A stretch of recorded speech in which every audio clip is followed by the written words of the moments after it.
how to recognize the symbols of life, which are often subtle and intricate. Recognize they are already there and have been throughout our existence, waiting to be discovered and appreciated. Life, wanting to tell us something.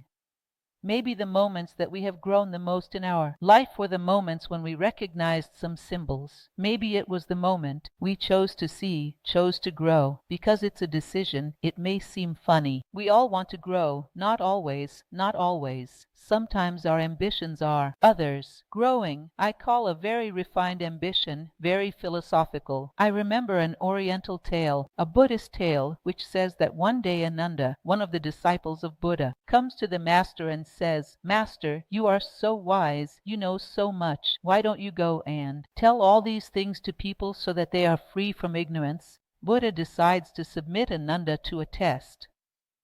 He says to him, "Look, Ananda, do you see that village nearby? I'm seeing it, of course. Let's always go there. Go there and ask people what they want most." And he, more than excitedly, with the opportunity to serve Buddha, he goes there and conducts a survey, asking from house to house in that village what people wanted most. Then he returns with the answer, right? Like a Buddhist pollster, he comes back with his statistics. Then he comes to Buddha and says, "Look, of all the people in the community, half said they would like to have more resources, a little more money, a little more means to live more comfortably.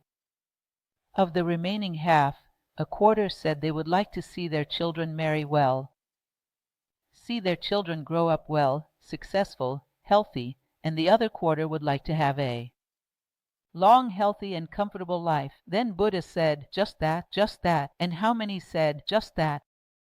And how many said they wanted wisdom? And Master, there was no one who said that, no, not even one, no, none. So how do you want me to give wisdom to people if they don't want to receive it? Do you understand? So when we say we want to grow, we have to realize that not always. When we want to grow, life begins to move to help us. It realizes and gives the answer by bringing the necessary tools. It is one of the things that we are going to talk about today, is to know how to put questions into life and know how to pay attention to the answers it brings. When we want to grow, all life moves to bring us the necessary tools, because life brings us in our favor. And that's the idea of symbolism. If we really want and put our will in growth, in wisdom, in the search for a more human level of consciousness, life will bring us the necessary ingredients for that. When we want other things, it also brings us the opportunity to have other things or to lose them so that we can learn something. It will meet your deepest desires. But the ideal would be that we wanted to be human, because we came here for that, right? That we wanted to be truly human, in the fullness of the expression of the word, because then life will express its most beautiful, most precious symbols. So let's talk a little about this condition of life to express itself symbolically. I always talk about etymology, the origin of the word. I think it's useful because we don't know where the words come from. The words empty themselves. I usually say that the most used are the ones that empty themselves the most. And it's true. If you make a list of goodness, love, beauty, you will ask people what it is. There will be a lot of contradictory answers among themselves, all very superficial, except for rare exceptions. Today, saying I love you is seen as a bit tasteless. It is already common because it means nothing else. Nobody knows what this love being declared is, so it is very important for us to know what is being expressed with the words. So let's talk a little about symbolism. What does it mean? Symbol, what does it mean? This comes then from the verb belos, which is to throw ideas, and from sim. Sim is the same thing as syntony, as synchronicity. It is a prefix that means together. That is, to throw themselves together. What is that? What is throwing yourself together? What is he talking about? Imagine, Plato talked a lot about this, the existence of a plan of ideas, which is where the matrix of everything that will exist down here is born. Things would first be thought in a divine mind, which he called the plan of ideas, and then they would be born here. Imagine that first there was the idea of man, and then there was the human being properly said. And even if man had never really existed, the idea of man could exist in the plan of ideas, waiting for an opportunity to manifest itself. So creation would be nothing more than taking an idea from the plan of ideas and bringing it down here, throwing it from above to below, but maintaining the same meaning above and below, responding to the same idea. Up there, the origin; down here, the concretization, revolving around the same idea, serving the same ideal. That is, it was launched, but remained united. Got it? So if you have peace up there, and a white pigeon, the white pigeon was launched into the world to be a symbol, but it remains united to that concept that is up there. That is, peace expresses itself through it, as a good symbol, as a good representative of this idea. Sometimes when we see a flying white pigeon, we think, peace, regardless, of course, we were culturally conditioned for that.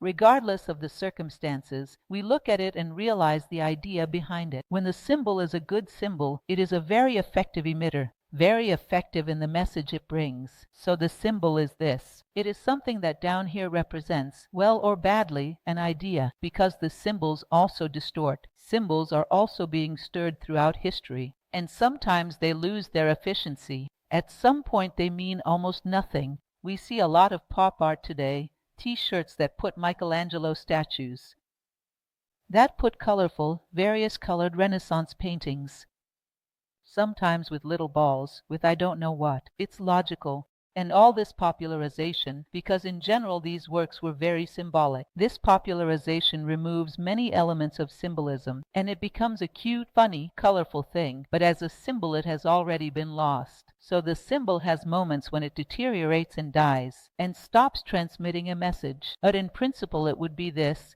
something that is down here, but that represents very well an idea that is up there, is united to it in some way. So let's keep thinking about this. Focusing on this something that was launched from the plan of ideas to the concrete plan. Is life symbolic? Is it? This is the fundamental question we are going to discuss today. There is only a chance for life to be symbolic if life has a purpose, because the symbol is a symbol that points to take you to some idea.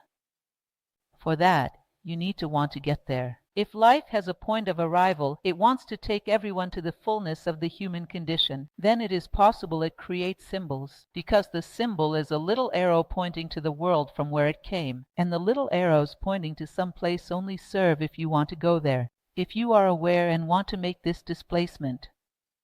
So there is something that is fundamental. You believe that the world is cosmos and not chaos, that things don't happen for nothing, that all of them have a meaning, and that life wants to take you to a place that is the fullness of the human condition. Values, virtues, and wisdom. When you learn to speak the language of life, everything it manifests as a symbol points to this goal.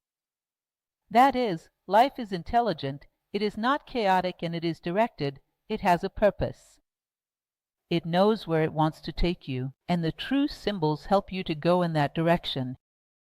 Did you get it well? So premise, who believes the world is chaos will not want to know about symbols. This has no meaning. There is no possibility. Symbols will point to where if no one wants to get anywhere. So I always use this example. If you want to build a house, first you hire an architect, who goes there and makes the house's blueprint. Then comes the engineer, comes the master builder, starts constructing by looking at the blueprint, knowing his aim. And that's why he has a chance to really build your house the way you want. If he didn't have a blueprint, didn't know what he was building, he wouldn't do anything. He would spread construction material everywhere and would do nothing. We don't have a goal, a blueprint of what we want to build in us. We don't do anything. We spread energy, life, to every corner in a totally scattered way. We don't do anything, and life then has a goal and is intelligent.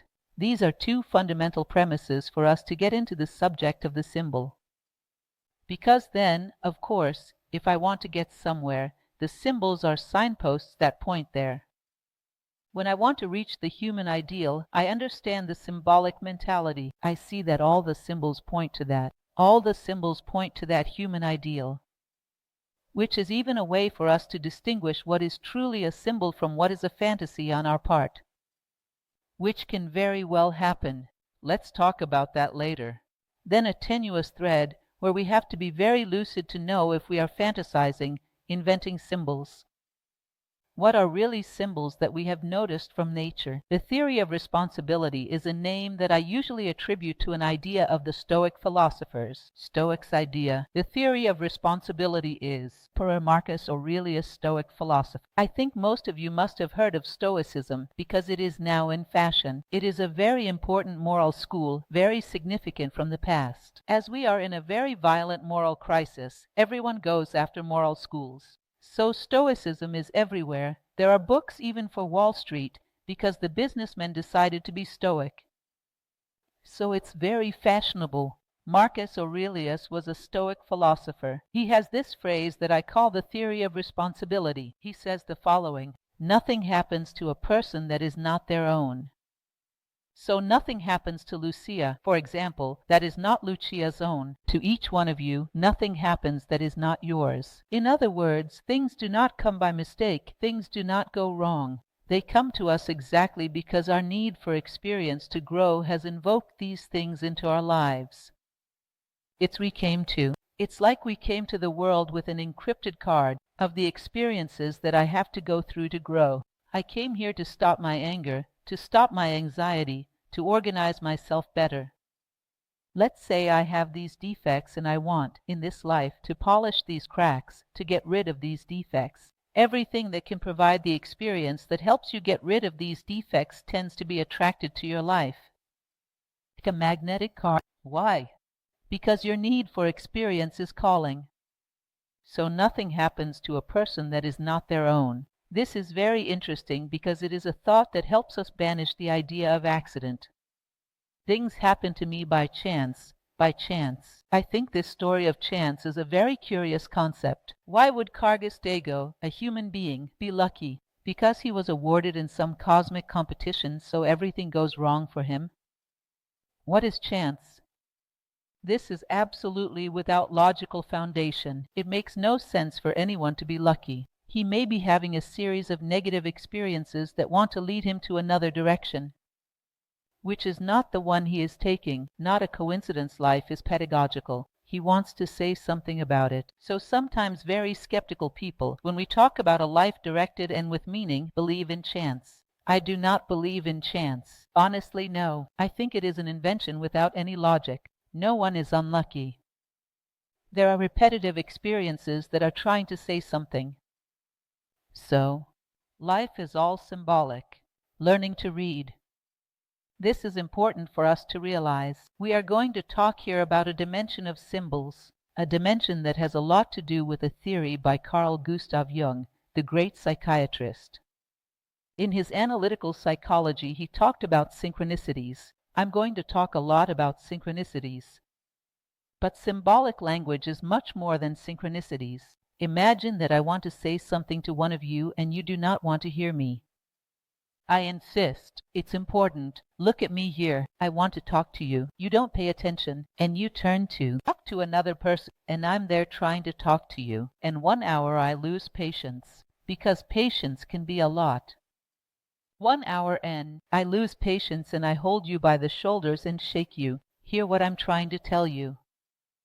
Well shaken. This is a synchronicity. Life is already appealing to you. So when a synchronicity happens, oops, I was off, because she is already leaving for the days of fact with you. They are very strong facts and very explicit. She really held your shoulders and is shaking. It means that she gave several indications before and you did not want to see. Maybe it even allows you to remember the previous facts and see that you were already being led to that. But gently was not enough. You needed life to peel a little bit. Then comes the synchronicities. But life as a whole is symbolic, and this symbolic life manifests itself in the simple facts of every day. There is an Oriental tradition that says that life is entirely pedagogical. If there was a moment that had nothing to teach us, it would have been taken from our life, because life does not leave gaps. Nature leaves gaps. If there was a moment in your life that has nothing to teach you, it would have been taken from your life. Oh, if you are still then. So if you arrive at your window in the mornings, this view of the window mornings is romantic. Every little scene, everything you see, every moment of your day that you stop a little of the mechanisticity and look at the world around you, every moment is wanting to tell you something. And when we can decode these moments, it's wonderful because you realize that it was fundamental to you. It was what you needed to hear. I usually tell a lot in my lectures. Maybe some know these examples. I use some very constantly. The example of the rain. We are looking out the window and a heavy rain comes. The heavy rain shakes the trees violently. It's a beautiful show. I don't know if you've seen it. A little violent but beautiful. A tree shaking with the wind and the rain. It's a beautiful storm. After the storm passes, that bunch of leaves on the ground is beautiful too. Then you look and say, wow, nature creates beautiful things, even when it's destroying. Then you look away a little. Look at a newly built apartment building. Already ugly. Badly finished. With infiltrations. Then you say, wow, human beings do beautiful things until they build, and nature does beautiful things until it destroys. There's something strange about it. What is the principle of man's action that is so different from that of nature? Then if you stop a little to reflect, you will see nature follows the laws of nature. What is called Dharma in the East? Arm of God stretched over cosmos. The law leads all beings to evolution. Nature does not deviate. It complies rigorously with this law, while the human being deviates. It has free will and can deviate, and by deviating it does things that do not lead to universal good, but to selfish desires on its part. Not following Dharma, it follows karma. What is it looking for in that building? The minimum cost with the maximum value, and the minimum cost with the maximum value, the minimum cost with the maximum profit. A year-old thing can be ugly. It's already badly finished. It's already showing signs of aging. That is, when you look at these two things, you are looking at nature, the photography of Dharma and karma. Nature is always beautiful, Dharma. The things we do, ugly, karma. In an observation like this, you learn to see Dharma and karma in front of you, simply looking at a storm through the window. Is it a teaching? No. I was looking observed. There were times in my life when I said this. Every day at least one teaching. It was a time that drove me crazy, because I had to be attentive all the time, and decoding, because many things, but we don't always manage. But very fruitful. It was very interesting.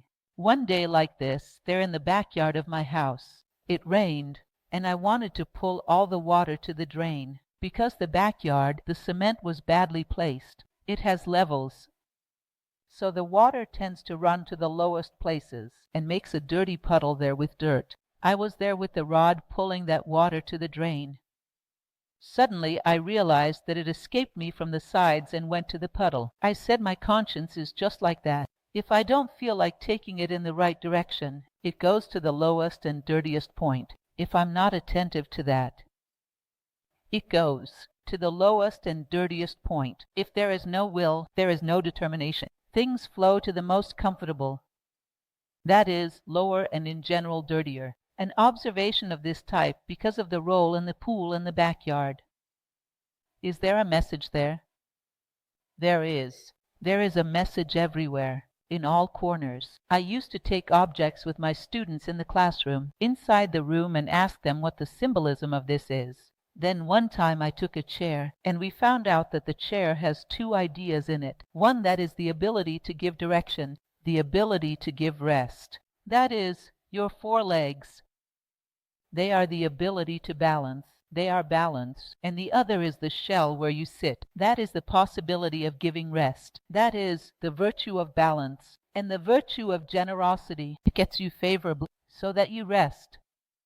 In nature this gave a wonderful result, because the chair is an essential object, the junction of balance with generosity. Imagine that if I join these two virtues in other planes, will it not also give fantastic results? I believe so. In the behavior of a human being, benevolence and kindness,